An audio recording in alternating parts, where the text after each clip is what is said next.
Israel, aided by several European nations, on Friday thwarted plans for a European Union statement condemning the relocation of the U.S. Embassy in Israel to Jerusalem, Channel 10 News reported. European diplomats and Israeli officials said the statement, initiated by France, sought to present a unified European front against Washington's move. But objections by Hungary, the Czech Republic and Romania helped Jerusalem stop the statement. Get the Times of Israel's daily edition by email and never miss our top stories. Free sign up. According to the report, the draft resolution stated that Jerusalem should be the capital of two states, Israel and Palestine, that the status of Jerusalem should only be resolved as part of peace negotiations, and that EU nations will not follow the US in moving their missions to the Holy City. The Czech Republic's president has voiced support for moving the country's embassy to Jerusalem, though the move is opposed by the Prime Minister. Romania's Prime Minister has also spoken in favor of such a relocation, opposed by that country's president.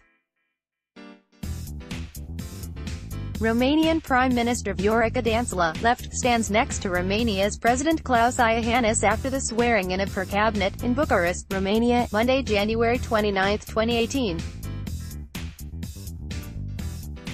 AP photo, Vadim Jurda. On Wednesday, Hadashat TV News reported that European diplomats will skip a foreign ministry event next week, marking the opening of the American embassy, which will operate at the site of a U.S. consulate facility in the capital. Despite Prime Minister Benjamin Netanyahu inviting the entire foreign diplomatic corps to Sunday's event, many European envoys, including those from the United Kingdom, France and Germany, will boycott the ceremony, the report said. It is a little strange to invite us to celebrate an event that we opposed and condemned. The Americans were more clever and knew in advance not to invite us to save themselves from embarrassment, the network quoted a diplomatic source as saying. The foreign ministry later said it was not aware of any decision to skip the event. At the moment, 30 of 86 ambassadors have responded positively to the invitation. A large number of ambassadors have yet to respond.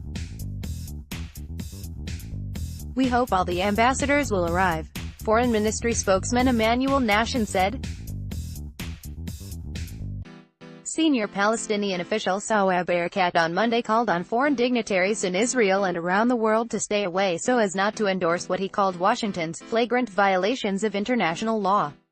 As Washington pursues a policy of encouragement of international anarchy and disregard for organizations and international law, we call upon all diplomatic corps, civil society organizations and religious authorities to boycott the inauguration ceremony of the U.S. Embassy in Jerusalem, lest they lend legitimacy to an illegal decision and to continued Israeli policies of occupation, colonization and annexation, Erekat said.